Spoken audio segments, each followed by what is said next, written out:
Hello, it's Friday the 6th of May. I'm Simon Whitney. Welcome to issue 35 of Travers Smith's Sustainability Insights.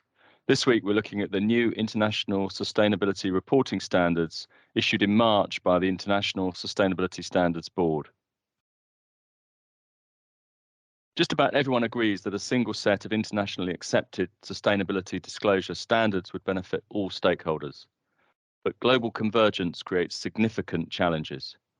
For example, policymakers who are keen to set very high standards, the EU, for example, will be tempted to gold plate any requirements that can achieve widespread approval. That's especially likely because different stakeholders have different expectations, and some jurisdictions will want to satisfy a wide range of constituencies. Moreover, achieving widespread buy-in requires extensive consultation and due process, which is going to take longer than many are willing to wait. When the International Sustainability Standards Board was established last year, its goal was ambitious: to create a global baseline for corporate reporting and to do it quickly. Publication in March of two consultation draft standards, one on general requirements for sustainability disclosures and the other covering climate-specific risks and opportunities, is therefore a big step forward. When the standards are finalised, which could be as soon as the end of this year, they will encourage many companies to make a step change in sustainability reporting. It will be up to individual countries to decide whether to mandate the finalised standards and for which companies. Some will do so quickly. UK policymakers, for example, have already said that they will use the ISSB's standards as the backbone for UK corporate sustainability reporting requirements, perhaps in time applying them to large private companies as well as to their listed counterparts. Other standard setters, including EFRAG in the EU, which has just launched its own consultation on sustainability reporting standards, will take careful note, even if they ultimately opt for some divergence, as the EU surely will. The ISSB has been acutely aware of the challenges in delivering a globally accepted framework and explicitly recognises that its standards will not be the complete answer. That's at least in part because it adopts a materiality rule, meaning disclosures are only required when they are relevant to an entity's enterprise value. The standards will require companies to provide the information required by investors. Reports will therefore not include the external impacts of corporate activity unless they have a direct financial impact on the entity. This approach is actually not as narrow as it might appear. It is clear from the drafts that a very wide range of matters could be material, including, for example, corporate reputation, longer-term regulatory risks, the stability of a company's workforce and its relationships with local communities and natural resources.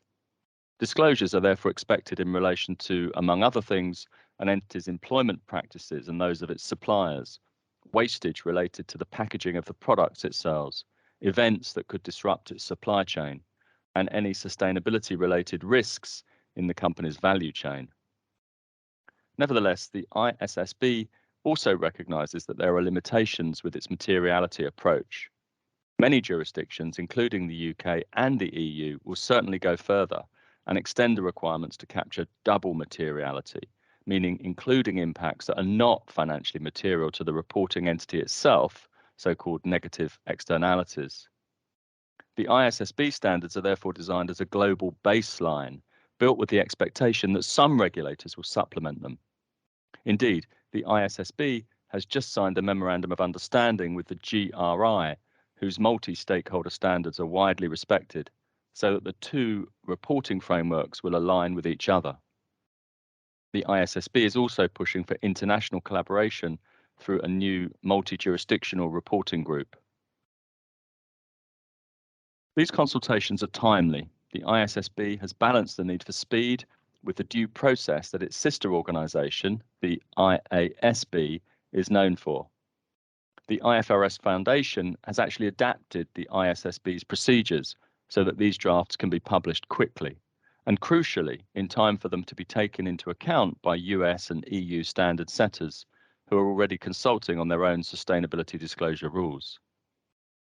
But the board intends to consider these standards again fully in response to stakeholder feedback later this year, following a 120-day consultation period that ends on the 29th of July.